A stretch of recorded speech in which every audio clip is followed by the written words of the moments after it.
The clinking of wine glasses filled the air at her parents' sprawling mansion, a place that always felt more like a museum than a home. Crystal chandeliers cast soft light over the polished hardwood floors, and the hum of conversation mixed with faint jazz from a speaker somewhere in the corner. I stood near the edge of the room, holding a glass of red I hadn't touched, watching the crowd of Camille's family and friends celebrate her new corporate job offer. It was a big deal, her stepping into a finance role at a tech giant, a chance to climb the ladder she'd been eyeing for years. I was proud of her, even if she didn't think I had any right to be. The room buzzed with excitement, her cousin snapping photos, her father nodding approvingly at anyone who'd listen about his daughter's ambition. But then her mother, Elaine, raised her glass, her voice cutting through the chatter like a blade wrapped in silk. To Camille finally leveling up and leaving behind the freeloaders, she shouted, her eyes flicking toward me for just a moment. Laughter rippled through the room. It wasn't cruel, not exactly, but it carried that sharp edge of judgment I'd grown used to. I felt the weight of every glance, every smirk, as if I were some stray dog they'd let in out of pity. Then Camille turned to me, her lips curling into that mocking smile she'd perfected over the past year. Seriously, Mason, she said, loud enough for the whole room to hear, get a life.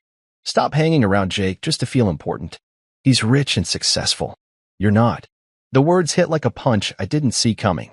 The air went still, the kind of silence that makes your ears ring. Her uncle Darius chuckled nervously, muttering something about tough love, but no one else spoke. I could have said something back, could have let the anger bubbling in my chest spill out. But instead, I just smiled. Not the weak, pleading kind of smile that begs for approval. No, this was different. It was the kind of smile that knows something the room doesn't. Because Camille, for all her ambition and sharp words, had no idea whose signature was on her brand new paycheck. I took a sip of the wine, letting the bitterness of it match the moment. Around me, the party started to hum again, people pretending the awkwardness hadn't happened. Elaine glided over to Camille, whispering something that made her laugh, and I watched my wife soak it all in, her moment, her victory. She looked beautiful, I'd give her that. Her dark hair was swept up, her dress hugging her frame like it was made for her. But beauty doesn't soften a sting like that. I'd heard her jabs before, the little comments about my lack of drive, or how I was lucky to know someone like Jake Lawrence, her idea of a real success story. She'd say it at dinners, at gatherings like this, always with that same smirk, like she was doing me a favor by pointing out my flaws. And every time, I'd let it slide. Not because I was spineless, but because I was waiting. See, I'd learned something about people over the years. They show you who they are when they think you've got nothing to offer. Camille thought I was just a guy coasting through life, leaning on my old college buddy Jake to feel relevant. She didn't know the truth, and I hadn't told her, not out of fear, but because I wanted to see how far she'd go.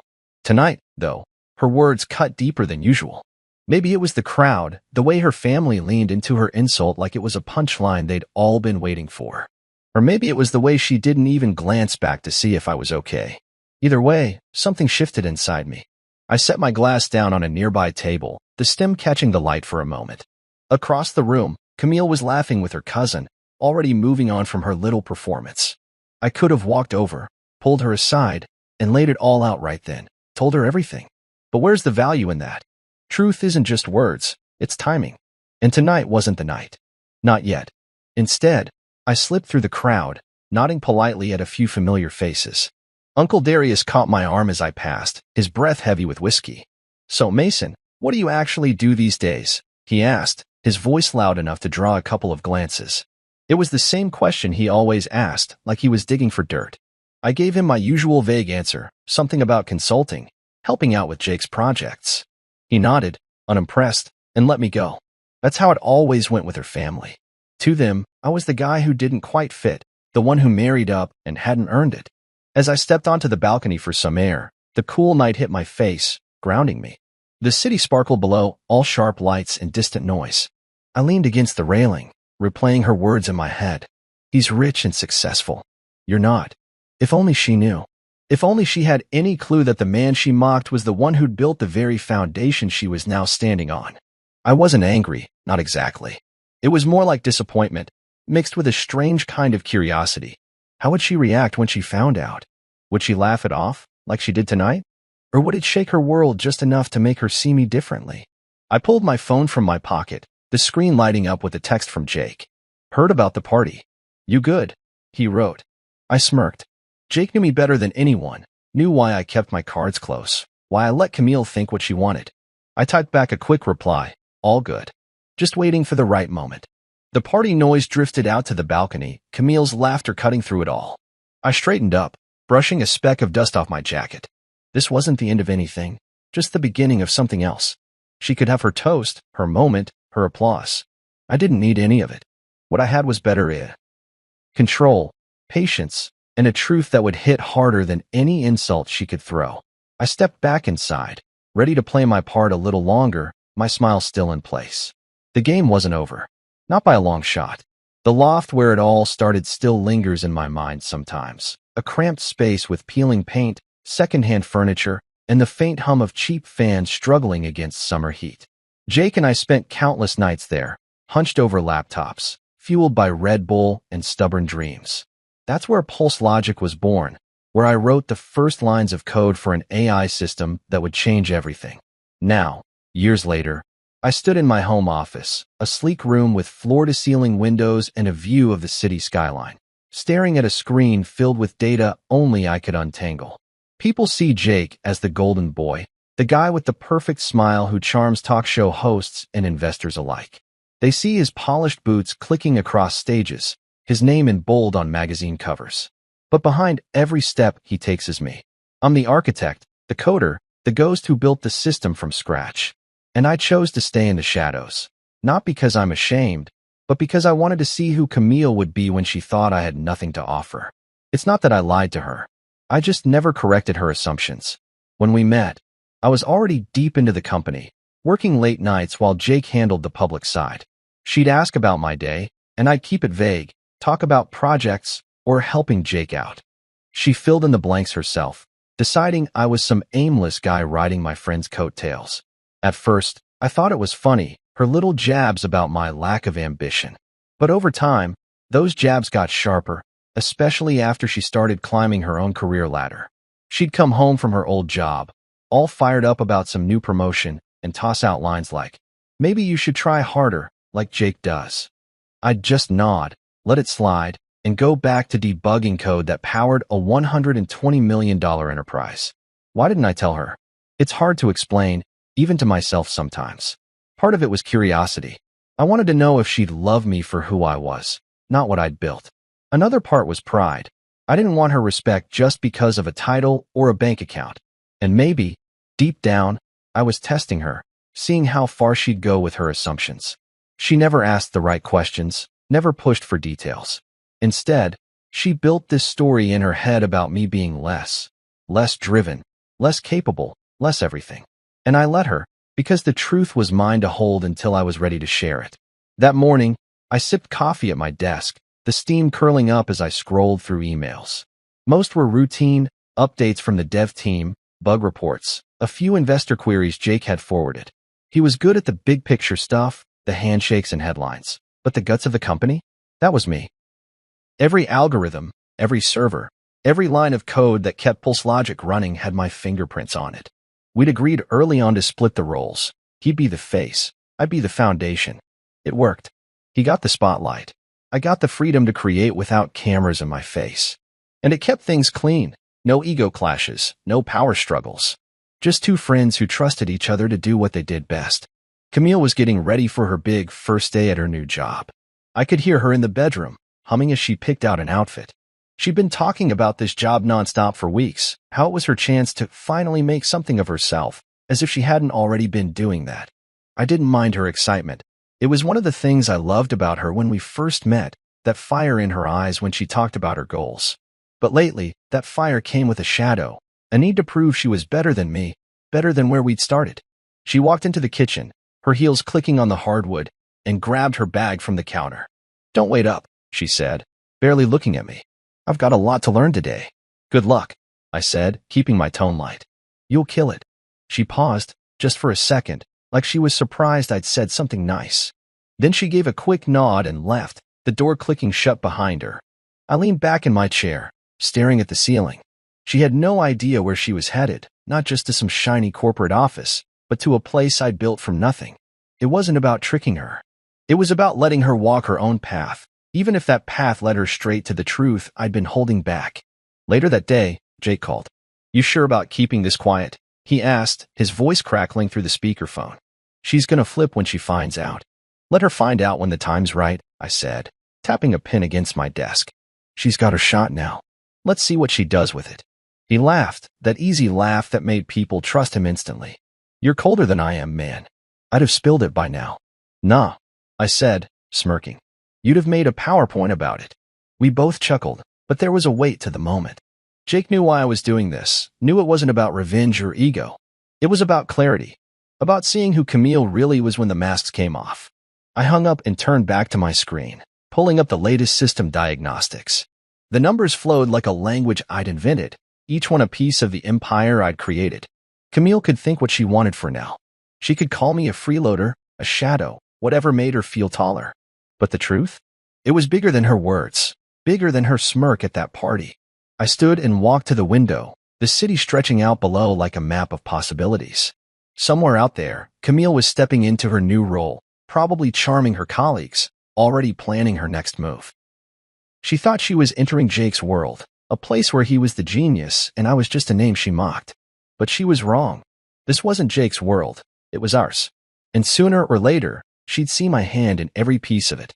Not because I'd force her to, but because the truth always finds a way out. I went back to my desk, the coffee now cold in its mug. There was work to do, always more work. A bug in the latest patch needed fixing, and the dev team was waiting for my notes. I dove in, the code pulling me into that quiet place where everything made sense. Camille could have her moment, her new desk, her big plans. I didn't need to chase her applause. What I had was enough control, purpose, and a secret that would shift everything when it finally came to light. For now, I'd keep building, keep waiting, keep being the man she didn't see. Because when the curtain finally lifted, it wouldn't just be about her job or her paycheck. It'd be about who we both were when the lies fell away. The morning sun filtered through the blinds in my home office, casting thin stripes across my desk as I sipped coffee and scrolled through a report from the dev team. It was just another day, lines of code to review, a server glitch to troubleshoot, the usual rhythm of keeping Pulse logic humming behind the scenes. But then my phone buzzed with a call from Jake, his voice carrying that mix of amusement and urgency he saved for big news. Her resume landed in HR, he said, cutting straight to it. Camille's. She applied for the finance analyst role. Got credentials, too. Want me to block it? I leaned back in my chair, the leather creaking softly, and stared out the window at the city waking up below. Block it? The thought flickered, tempting for a moment. It'd be easy to keep her out, to keep my world separate from hers. But that wasn't the point. I'd been watching her build her own story about me, about us, for years, letting her think I was just a guy scraping by on favors. This was a chance to see what she'd do with a real opportunity, no strings attached. Let her rise or fall on her own, I told him, my voice steady. Jake chuckled, like he'd expected that answer. You're a weird one, Mace. All right, I'll let HR know to keep it fair. I hung up and set the phone down, the weight of my choice settling in. Fair. That's what I wanted, for her to earn her place without my name tipping the scales. Not because I doubted her. Camille was sharp, driven, the kind of person who could charm a room and crunch numbers in her sleep. But she'd spent so long looking down on me, I needed to know who she'd be when she stepped into my world, unaware it was mine. Weeks later, I got the update. She'd landed the job. Entry-level finance analyst, $95,000 a year, a shiny new badge with her name on it. I was at the headquarters that day, tucked away in my private office on the top floor, a space nobody but Jake and a few execs knew I used. The building itself was a beast of glass and steel, all sharp angles and open spaces, designed to scream success. I'd had a hand in picking the architect, though nobody would have guessed it. As I worked through a system update, Jake swung by, leaning against the doorframe with a grin. She's downstairs right now, he said, strutting through the lobby like she owns the place. Doesn't know, does she? Nope, I said, not looking up from my screen. Not yet. He laughed, shaking his head. You're playing a dangerous game, man. I just smirked and kept typing. Dangerous? Maybe. But it wasn't about games, it was about truth. Camille thought I was unemployed, maybe dabbling in odd jobs for Jake, when he threw me a bone. She'd built that idea so firmly in her head that she never questioned it, even when I'd come home late from meetings or spend hours locked in my office. Letting her walk into Pulse Logic without knowing my role was just an extension of that, giving her the space to be herself, No filters, no faking it for my sake. I finished my work and decided to take a walk through the building, something I didn't do often. Most employees knew me as Jake's friend, maybe a consultant who popped in now and then. I liked it that way. Kept things clean, let me move without eyes on me. The elevator hummed as it dropped to the main floor, and when the doors opened, I saw her. Camille, standing by the reception desk, her posture all confidence as she accepted her badge from HR. She wore a tailored blazer, her hair pulled back, every inch the professional. I stayed back, blending into the crowd of employees heading to lunch. She didn't see me, didn't even glance my way, too busy soaking in the moment. Watching her, I felt a strange mix of pride and distance. She'd earned this, no question. The hiring team didn't know she was my wife. HR had strict protocols, and I'd made sure her application went through the same grinder as anyone else's. But there was something else, too, a quiet ache I didn't expect. She was stepping into a world I'd built, a place where my initials were literally etched into the tiles beneath her feet, and she had no clue. Part of me wanted to walk over, tell her right then, see the shock in her eyes. But I didn't. Timing matters, and this wasn't it. I headed back upstairs, the elevators hum a steady backdrop to my thoughts. Later that day, Jake sent me a photo from the onboarding session. Camille at a conference table, smiling with her new team, a Pulse Logic logo on the wall behind her. She's already making friends, he texted. I stared at the image, her face bright with possibility. It reminded me of the early days, when we talk about our dreams over cheap takeout, back before she started measuring me against her idea of success. Back then, I thought we'd build something together, not a company, but a life. Now, here she was, part of my empire, thinking it belonged to someone else. The irony wasn't lost on me. Every paycheck she'd get, every project she'd touch, every door she'd walk through, it all tied back to me. Not in a controlling way, but in the quiet, undeniable way that comes from years of work nobody sees. I'd coded the software that ran the company's core, designed the systems that kept it ahead of competitors. Jake was the voice, sure, but I was the engine. And Camille? She was just another employee now, one of hundreds who didn't know the man behind the curtain. That night, she came home late, her energy electric as she kicked off her heels and dropped her bag on the couch. "It's incredible," she said, pouring herself a glass of water. "The office, the people, the vibe. It's like I'm finally where I'm supposed to be." She didn't ask about my day, didn't notice I'd been out late, tweaking a server issue. I just listened, nodding as she went on about her new desk, her new boss, how she could feel the innovation in the air. I could have told her I'd picked that desk model, or that the innovation came from my sleepless nights. Instead, I said, "Sounds like you're happy." She looked at me then, just for a moment, like she was searching for something. "Yeah," she said. "I am." Then she turned away, already lost in her plans for tomorrow. I watched her go, the distance between us wider than ever. She thought she'd stepped into Jake's world, a place where he was the star and I was nobody. But she was wrong. This was my world, ours, really, but mine in a way she couldn't imagine. And when the day came for her to see it, it wouldn't be because I shouted it from the rooftops.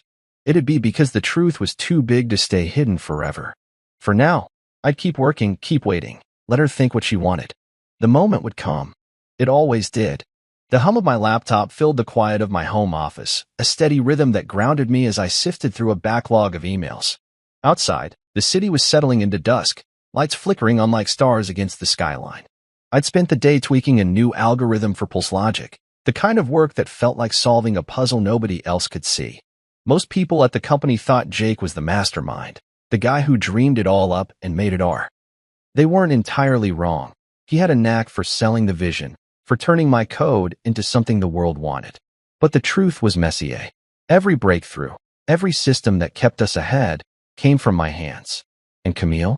She was out there in the office, building her own story about who ran the show, with no clue I was the one she was really working for. I leaned back in my chair, rubbing my eyes as I thought about her first month at the company. Word had gotten back to me, little snippets from HR, casual comments from Jake. She was settling in fast, charming her team, tossing around buzzwords like she'd been born in a boardroom.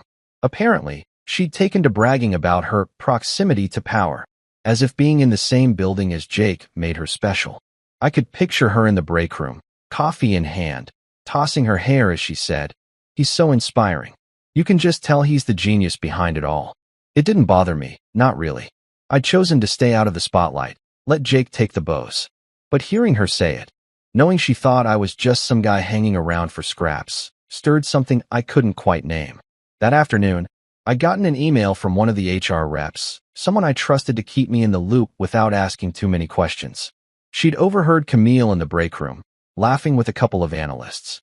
"There's this other founder, right?" she'd said, her voice carrying that sharp edge she used when she was trying to sound clever. "Some ghost, probably just a legal placeholder. Jake runs everything, you can tell." The HR rep had typed it up word for word, adding a quick note. "Thought you'd want to know." I read it twice, my jaw tight, then closed the email without replying. A placeholder. That's what she thought I was. Not a man who'd built an empire from a folding table in a loft, but a name on paper, irrelevant next to Jake's shine. My phone pinged, pulling me out of my thoughts. It was Jake, texting as if he'd read my mind. "Heard Camille's spreading her theories about you. Want me to set her straight?" I stared at the screen, my thumb hovering over the keyboard. For a moment, I imagined him walking up to her desk, casual as ever, and dropping the truth like a stone in still water. I could almost see her face, shock, then disbelief, then that quick scramble to rewrite the story in her head. It was tempting, but I typed back, "Not yet." I set the phone down and stood, stretching my arms as I walked to the window. The city sprawled below, a map of lives and secrets, and I wondered how many others out there were misjudged, unseen for what they really were. Camille's words didn't hurt as much as they might have once.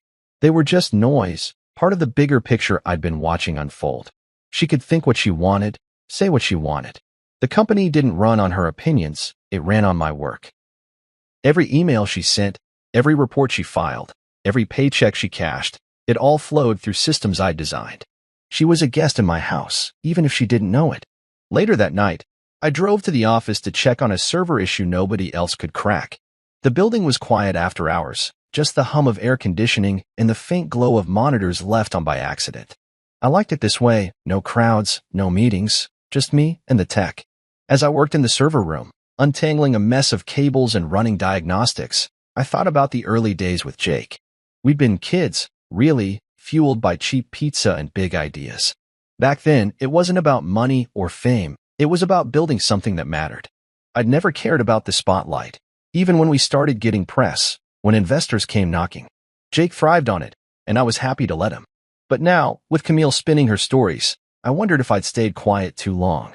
The server beeped, signaling the fix was complete, and I leaned back against the wall, wiping sweat from my forehead.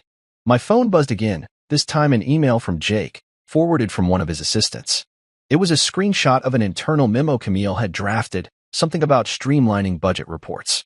It was good work, sharp and efficient, the kind of thing that'd get her noticed. I read it through, nodding to myself. She was talented, no question. That's why I hadn't blocked her application, why I'd let her walk through those doors. But talent didn't mean she saw the whole picture. I locked up and headed home, the city lights blurring past as I drove. Camille was already asleep when I got there, her shoes by the door, her bag slung over a chair. I stood in the kitchen, pouring a glass of water, and thought about the memo again. She was making her mark, carving out a place for herself, and I was glad for it. But every step she took was on ground I'd laid. The irony wasn't lost on me. She was climbing a ladder I'd built, praising a man who leaned on me for every major call. Jake still ran decisions by me, even the ones she thought were his alone. Budgets, contracts, tech rollouts, he'd call or text, asking for my take, and I'd give it. No ego, no fuss. That's how we worked. As I climbed the stairs to bed, I paused outside our room, listening to the faint sound of her breathing. She was happy here, in this life she thought she'd earned by outgrowing me. And maybe she had, in her own way. But the truth was bigger than her version of it. I didn't need her to know, not yet. Telling her now would be too easy, like flipping a switch and watching her scramble. I wanted her to find it herself, to feel the weight of it when it landed. Not out of spite, but because real understanding doesn't come from words, it comes from seeing. I slipped into bed, the mattress dipping under my weight. Tomorrow, I'd dive back into work, another bug to fix, another system to tweak. Camille would go to her desk, file her reports, maybe drop another line about Jake's brilliance. And I'd keep doing what I'd always done, building, waiting, letting the pieces fall where they would. The office gossip didn't matter, not really. Her theories, her break room chatter, it was all just noise. The company ran because of me, and sooner or later, she'd see it. Not because I'd shout it, but because the truth has a way of breaking through, quiet and sure, like a sunrise you can't ignore. For now, I'd stay the ghost she didn't believe in, and that was enough.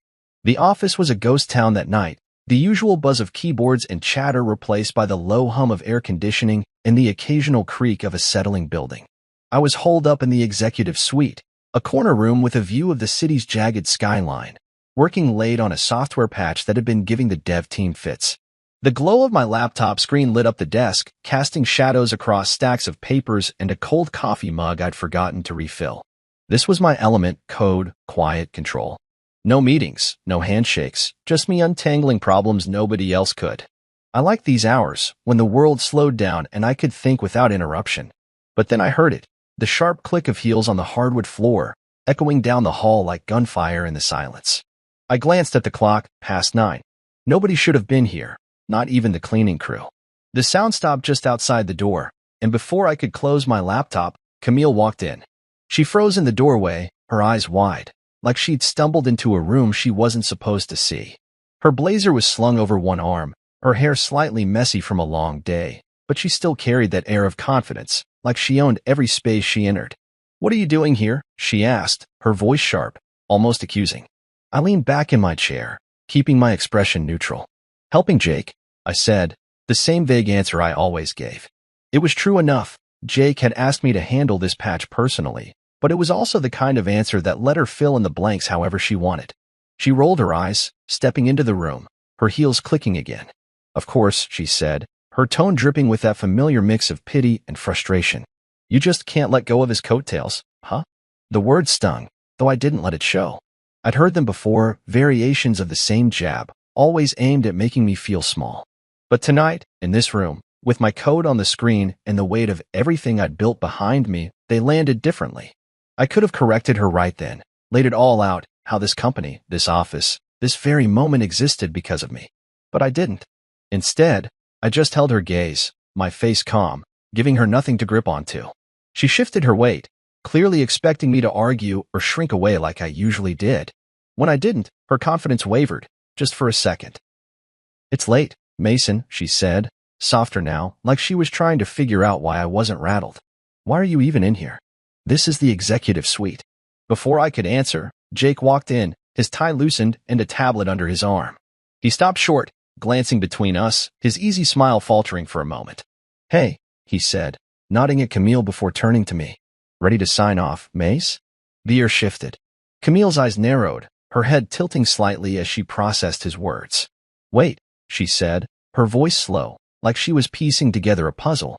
"He signs things off?" Jake froze, realizing his slip. He looked at me, waiting for a signal, but I didn't give one.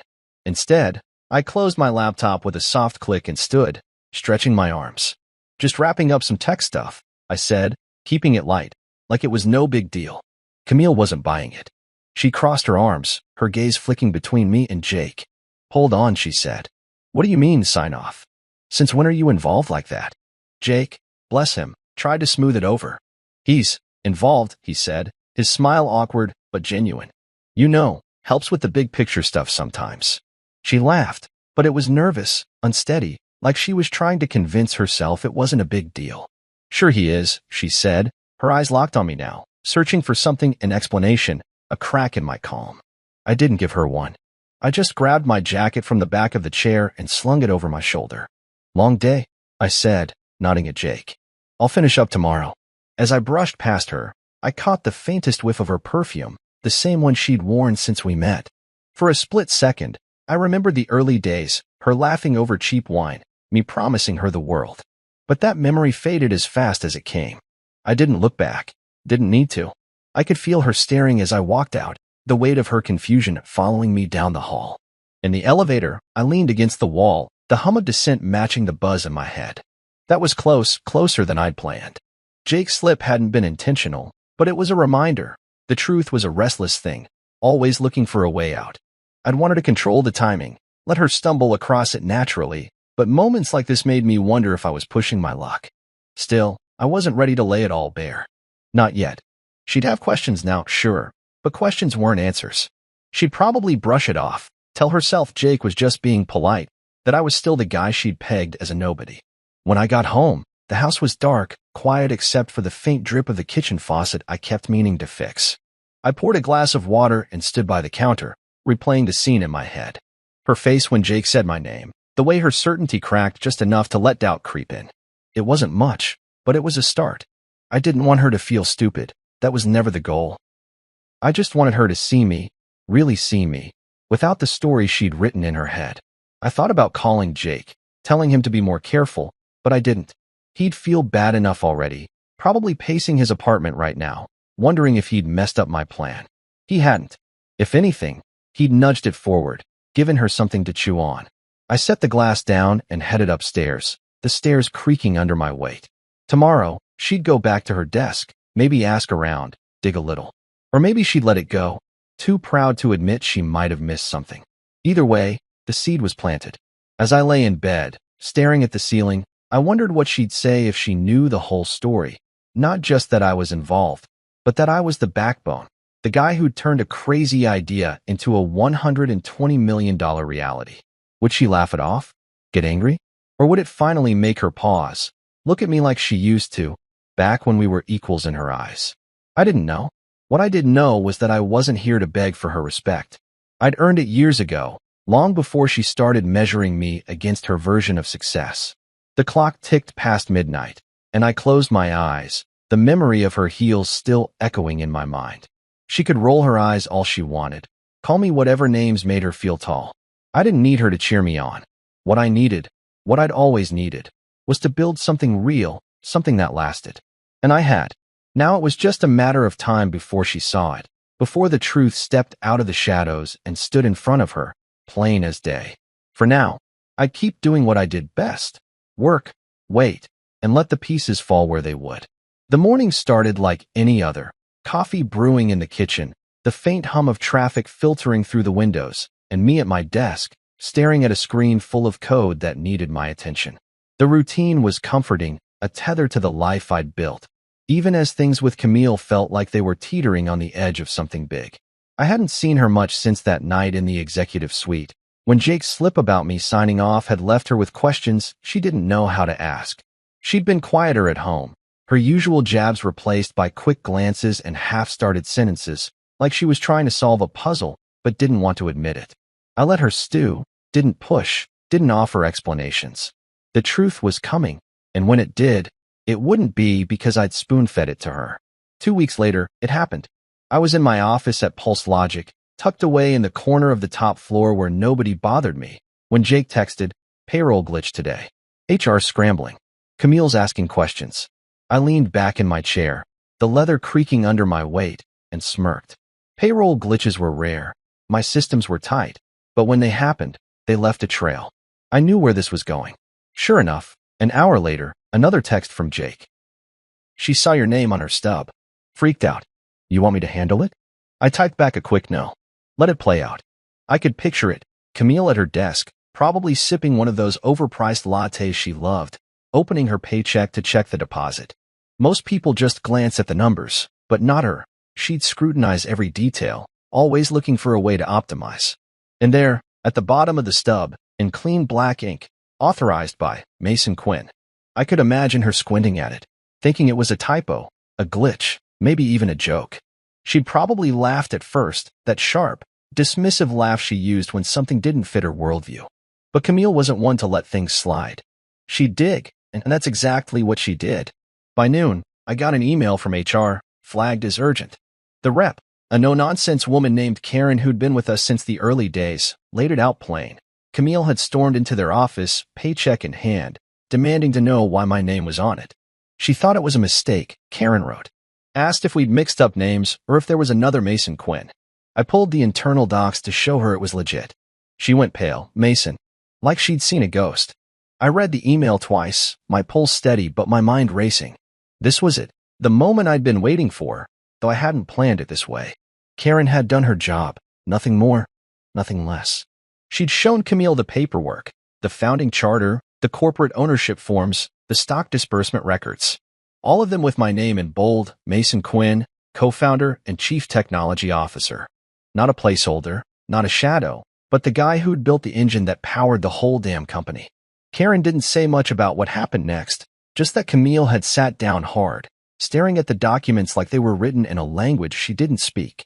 She didn't faint, Karen added, but she looked close. I closed the email and stood, walking to the window. The city stretched out below, all glass and steel and restless energy, a world I'd helped shape in ways most people would never see.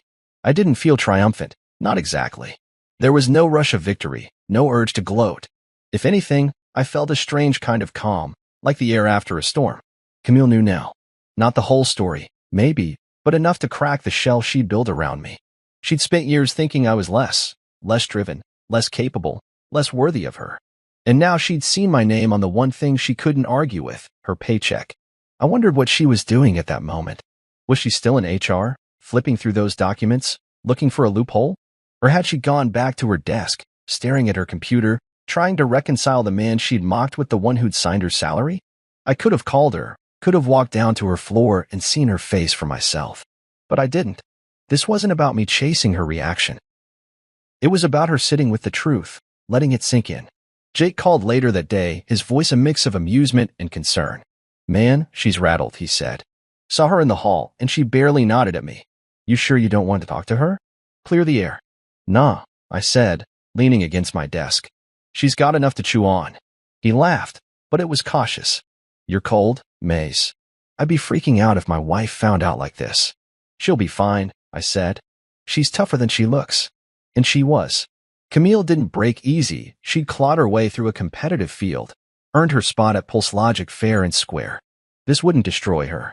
It'd just force her to rethink things, to see me without the filter she'd put up years ago. I hung up and went back to work, diving into a server log that needed attention. The code was clean, logical, a world where everything made sense if you knew how to look. I wished people were that simple, but they weren't, not even Camille. That night, I got home before she did. The house was quiet, just the hum of the fridge and the faint tick of a clock in the living room. I poured a glass of water and stood by the counter, waiting. I didn't know if she'd bring it up, if she'd walk in ready to fight or just pretend nothing had happened. When I heard her key in the lock, my stomach tightened, but I kept my face calm. She stepped inside, her heels clicking softer than usual, like she was carrying a weight she didn't want to show. She set her bag down, glanced at me, and nodded quick, almost formal. "Good day," I asked, keeping my tone light. She hesitated, her lips parting like she wanted to say something, then closed again. "Busy," she said finally, heading for the stairs. "I'm beat." I watched her go, the moment slipping away without a word about the paycheck, the documents, any of it. Part of me wanted to call her back, to lay it all out and see what she'd say. But I didn't. She needed time, and I wasn't here to rush her.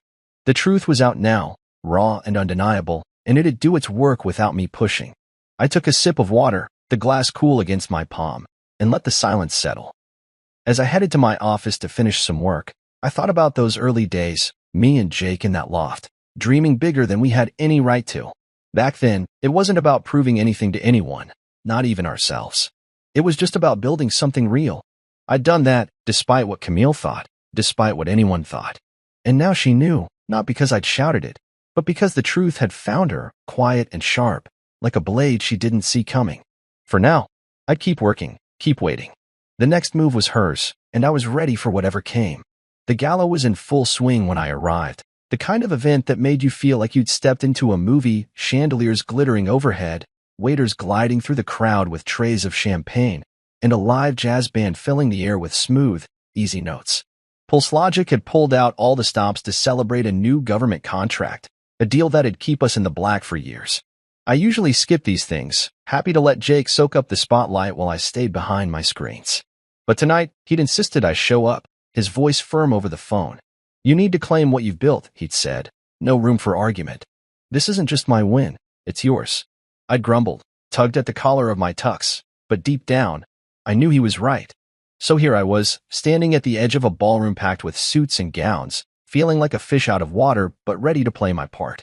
The room buzzed with energy, executives mingling, investors laughing too loud, employees snapping selfies with the company logo projected on a massive screen. I adjusted my tie, the sleek black suit Jake had practically forced me to wear feeling foreign but sharp. I caught my reflection in a mirrored pillar, taller than I remembered, my jaw set. I steady. For once, I didn't look like the guy Camille thought I was, the one she dismissed as a shadow. Tonight, I'd step into the light, not for her, not even for Jake, but for myself. I spotted her across the room, working the logistics team, clipboard in hand, her dress catching the light as she moved. Camille always had a knack for looking like she belonged, no matter the crowd. She was directing a staffer toward the dessert table, her smile professional but warm, the kind that made people trust her instantly.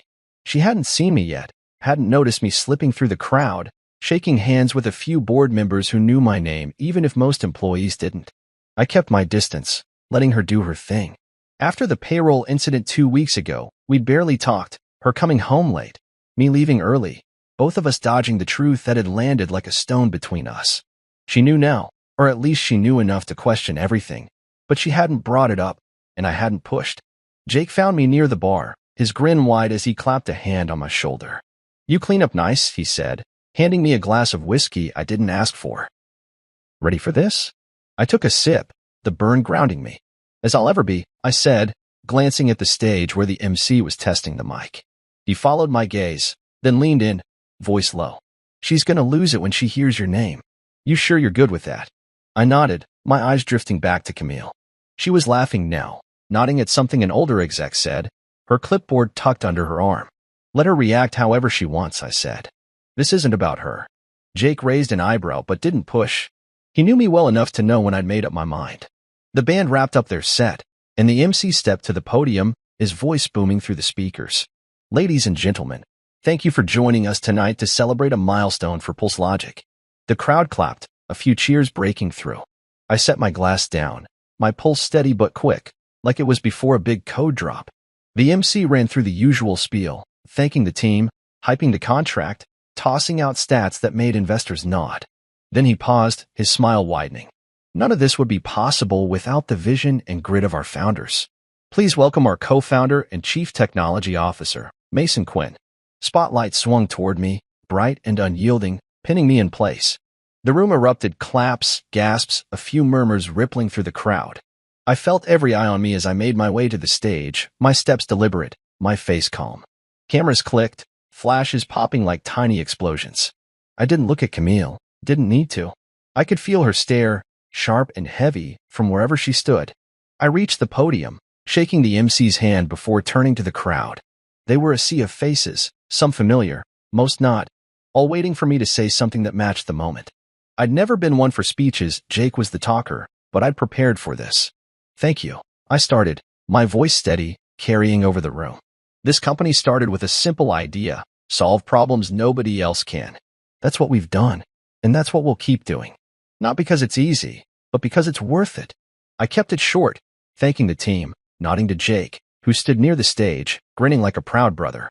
The crowd clapped again, louder this time, and I stepped back, letting Jake take over for the rest.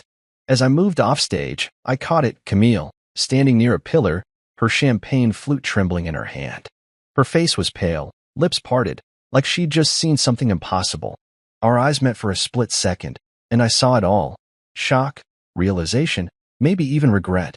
Then she looked away, her grip tightening on the glass, and I kept walking.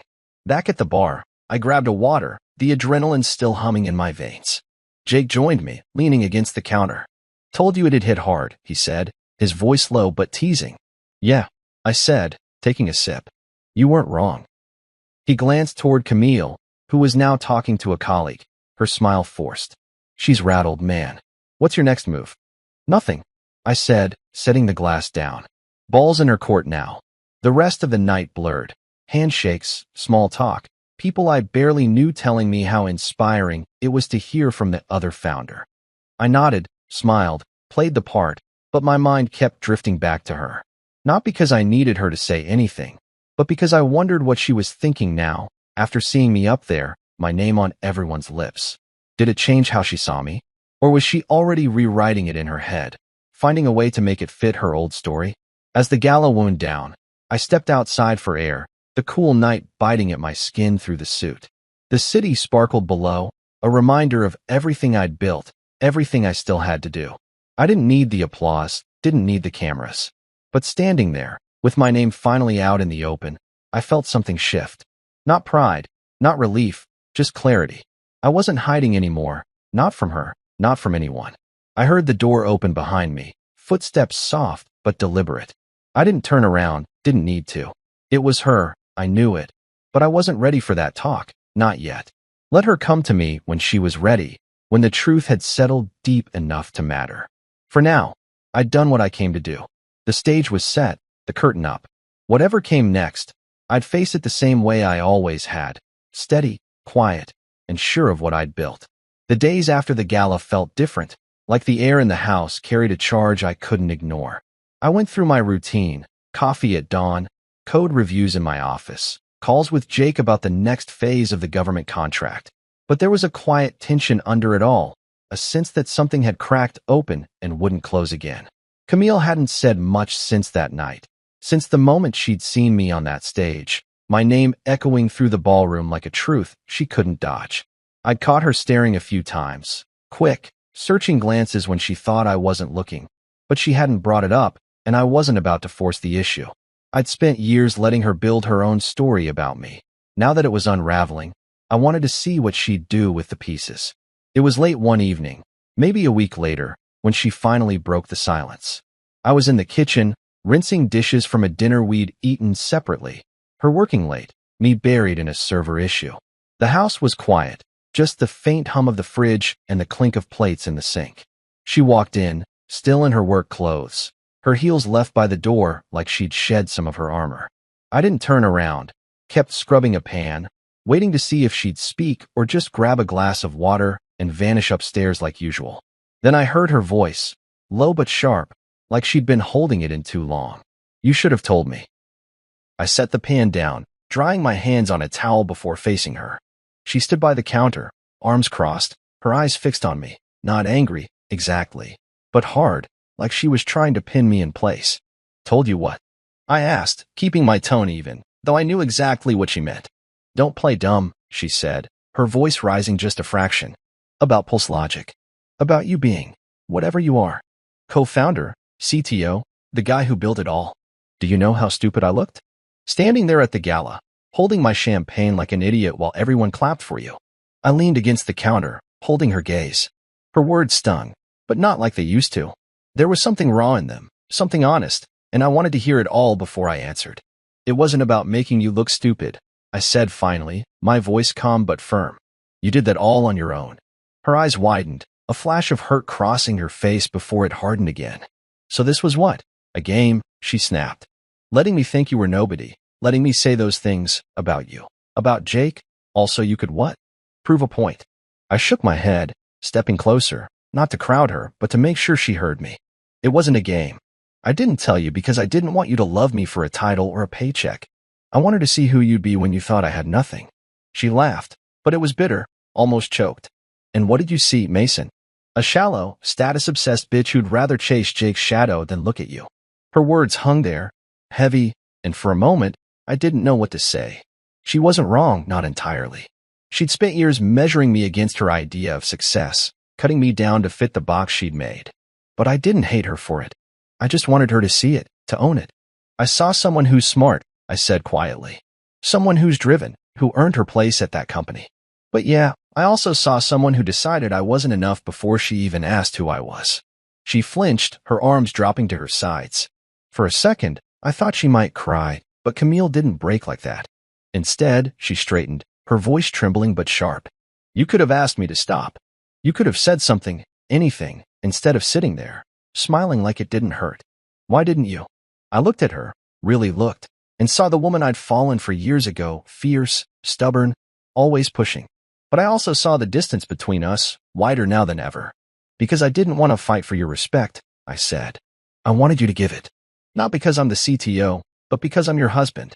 She opened her mouth, then closed it, her eyes glistening but holding back. The silence stretched, thick and heavy, until she turned away, her voice barely a whisper. "I didn't know how to see you. Not like this." She walked out, her footsteps soft on the hardwood, leaving me alone with the dishes and the weight of what we just said.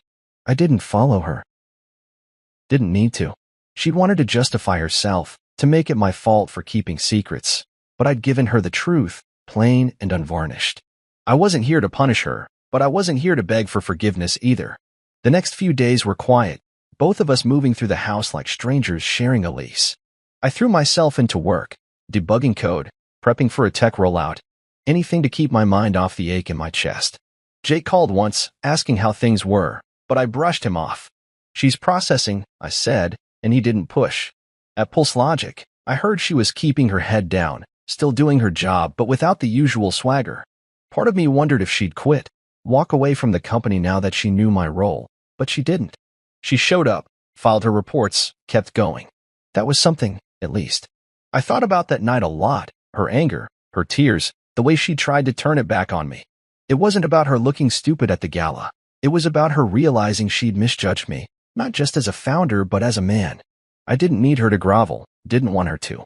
I just wanted her to see what I'd seen all along, that we could have been partners, equals, if she'd let me in instead of pushing me down. One morning, I found her coffee mug on the counter, still warm, a post-it stuck to it with a single word: "Sorry." I stared at it, my thumb tracing the edge of the paper. It wasn't much, but it was a start. I didn't know where we'd go from here, maybe nowhere, maybe somewhere new. But I knew one thing: I didn't need her applause to feel whole. I'd built Pulse Logic from nothing, turned a dream into a reality that paid her salary, and that was enough. I tucked the note in my pocket and headed to my office, the city waking up outside. She'd vented, cried, blamed me, and I'd let her. But now the truth was out, and it wasn't my job to fix how it made her feel. She'd have to figure that out herself. For now, I had work to do, systems to maintain, problems to solve, a company to run from the shadows. And if she wanted to talk, really talk, I'd be here. Not as the guy she mocked, not as the founder she didn't expect, but as me, steady, quiet, and done waiting for her to catch up. The house was quieter than usual that week, the kind of quiet that feels like it's holding its breath. I'd found Camille's note, "Sorry," on a post-it, left like a breadcrumb on her coffee mug, and it stayed with me, tucked in my pocket as I went through my days. I didn't bring it up, didn't ask her what it meant. Words like that need space to settle, and I wasn't in a rush to fill the silence.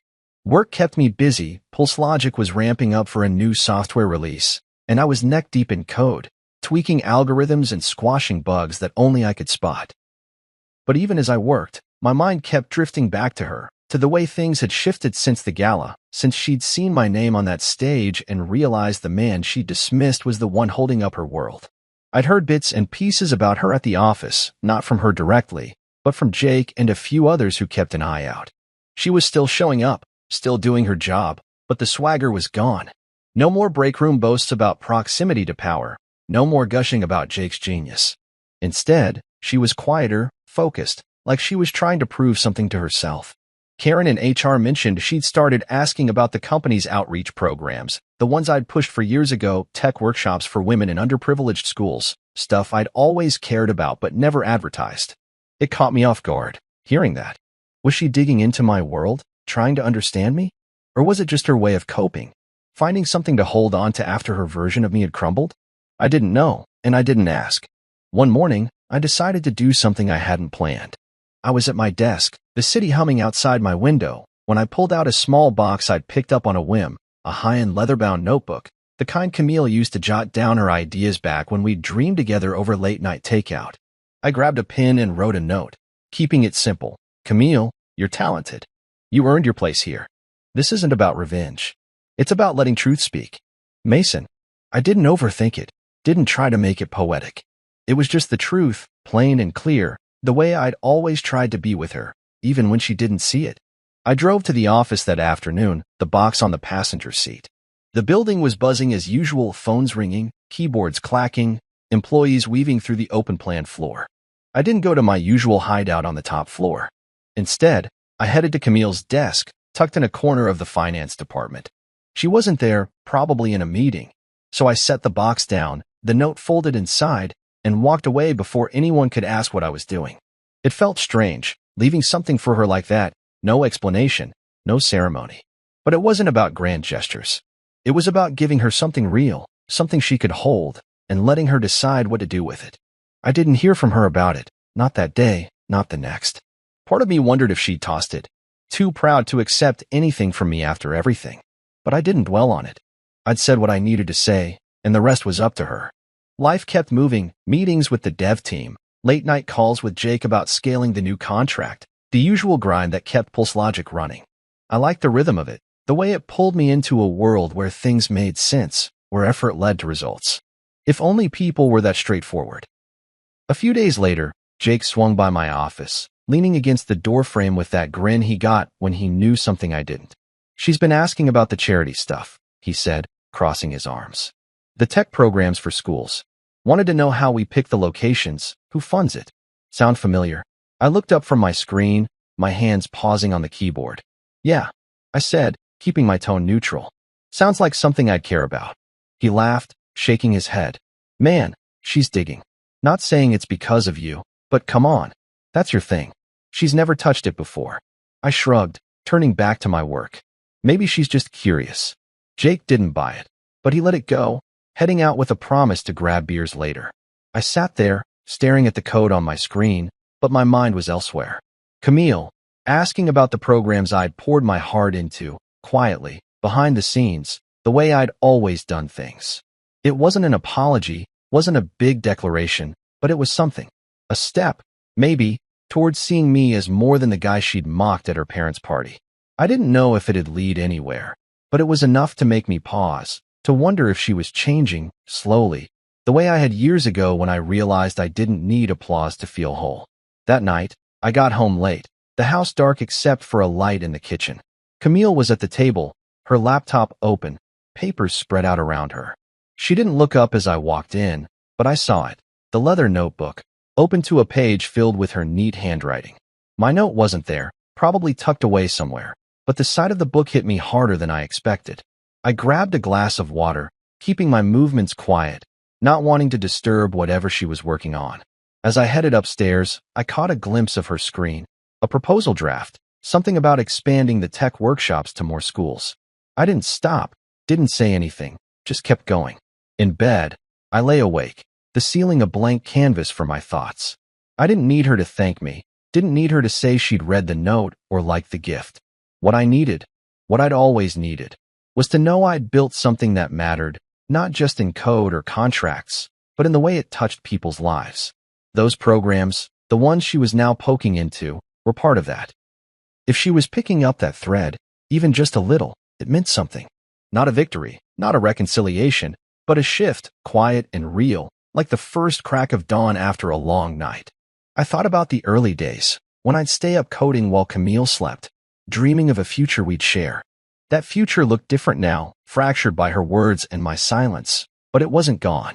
Maybe we'd find a way to meet in the middle, or maybe we'd just learn to see each other clearly. Either way, I wasn't here to force it. I'd given her the truth on that paycheck, on that stage, in that note, and now it was hers to carry. For me, there was still work to do, systems to build, problems to solve. I'd keep going, steady as ever, letting the pieces fall where they would. And if she wanted to walk beside me, she knew where to find me, not as the founder, not as the ghost, but as the man I'd always been, waiting for her to catch up.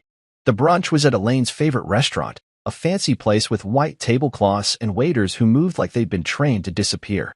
I sat across from Camille, the hum of her family's chatter filling the air, her cousins swapping gossip, her father droning on about golf, Uncle Darius asking for more coffee louder than necessary. It was the kind of gathering that used to make my skin itch, all polished surfaces and veiled jabs. But today I felt steady, grounded in a way I hadn't in years. Camille was quieter than usual, her fork moving slowly through her eggs, her eyes drifting to the window now, and then like she was somewhere else. I didn't push her to talk, didn't need to. The past few weeks had been heavy, her finding my note, her digging into the company's charity programs, the unspoken shift between us, and I was content to let things breathe. The table conversation turned to work, as it always did with her family. Elaine leaned forward, her pearls catching the light, and asked Camille about her job at PulseLogic. "It's such a prestigious company," she said, her voice dripping with pride. "You must feel so lucky to be part of Jake Lawrence's vision." I took a sip of my coffee, hiding a smirk. Jake's vision. That's what they all thought, what Camille had thought too, until the truth came crashing in. She didn't answer right away, just nodded, her lips tight. And I wondered what was going through her head, whether she was replaying the gala, my name on her paycheck, or the notebook I'd left on her desk. Then her aunt, a woman with a laugh like a foghorn, turned to me, her fork waving in my direction. "So, Mason," she said, loud enough to pull every eye to me, "still trying to make something of yourself? Or are you just riding Jake's coattails forever?" The table went quiet, a few awkward chuckles breaking the silence. It was the same old dig, the kind I'd heard 100 times at these gatherings, but it hit differently now. I opened my mouth to answer, something vague, like always. But Camille spoke first, her voice cutting through the air like a blade. "He's already made something," she said, her tone steady, not loud but firm enough to stop the room. "Everything, actually." I froze, my coffee halfway to my lips. Every head turned to her, then to me, the weight of her words sinking in. Elaine's eyebrows shot up, Darius coughed into his napkin, and her aunt just stared, like she'd misheard. I looked at Camille, our eyes meeting across the table, and for the first time in a long time, I didn't see anger or defensiveness, just truth, raw and unguarded. She didn't smile, didn't soften it, just held my gaze like she was daring anyone to challenge her. Nobody did. The moment passed, conversation picking up again, but it lingered between us, heavy and real, like a door we'd both stepped through without meaning to. I set my cup down, my pulse steady but my mind racing. She'd never done that before, stood up for me. Not like this. Not in front of her family, where image was everything. I didn't know what it meant, not exactly, but it felt like something had settled, like the ground beneath us had finally stopped shifting. The rest of the brunch blurred, small talk, clinking glasses, Elaine steering the chat back to safer topics. I played along, nodding when I needed to, but my focus stayed on Camille. She didn't say much after that, just ate her food and answered questions with short, polite replies. When we left, she walked beside me to the car, our steps in sync, the silence between us not heavy but thoughtful, like we were both carrying the same weight. In the car, I waited for her to say something, to explain or backtrack, but she just looked out the window, her fingers tracing the edge of her purse. I didn't push. I'd spent years waiting for her to see me, and now that she had, at least enough to speak up, I wasn't going to demand more. I drove us home, the city slipping past, and thought about how far we'd come from that night at her parents' mansion, when she'd mocked me in front of everyone, her words sharp enough to draw blood. Back then, I'd smiled and waited, knowing the truth would find her. Now it had, and I wasn't sure what came next. At home, she went to the kitchen, pouring herself a glass of water while I hung my jacket by the door. I could have asked her about it, could have said, "Why'd you do that?" Or "What's changed?" But I didn't. Instead, I grabbed my laptop and headed to my office, diving back into work, emails from the dev team, a bug report I'd been meaning to tackle. Routine was my anchor, always had been, and I needed it now to keep from overthinking. Camille didn't follow, didn't call me back for some big talk. She just moved through the house, her presence quiet but steady, like a shadow that didn't weigh me down anymore. Later that night, I found her in the living room, curled up on the couch with that leather notebook I'd given her, scribbling something I didn't try to see. I paused in the doorway, watching her for a moment. She looked different, not softer, exactly, but less guarded, like she'd let go of something she'd been carrying too long. I didn't say anything, just grabbed a book and sat across from her, the silence comfortable for once. No anger, no accusations, just us, sharing space without needing to fill it with words. I thought about the road we'd traveled, her jabs, my silence, the slow unraveling of her assumptions. I'd built pulse logic from nothing, turned a dream into a reality that paid her salary, and I'd done it without needing her applause. But today, when she'd spoken up, it wasn't applause either. It was respect, quiet and unforced, the kind I'd stopped hoping for. It didn't fix everything, didn't erase the years of distance or the hurt we'd traded, but it was enough to make me see her differently, to wonder if we could find a new way forward, not as husband and wife, maybe, but as two people who finally understood each other. As I turned a page in my book, I realized I was okay with that. We'd likely go our separate ways. Too much had broken to pretend otherwise, but the idea didn't scare me. I'd build a life that stood on its own, with or without her, and I'd keep building, keep solving problems, keep chasing what mattered. She'd do the same, I figured, carving her own path with that fire I'd always admired, even when it burned me. The clock ticked on, the room soft with lamplight. No music swelled, no grand gestures marked the moment. Just us, sitting there, seeing each other clearly for the first time in years. It wasn't a happy ending, not the kind people write stories about, but it was real, and for me, That was enough.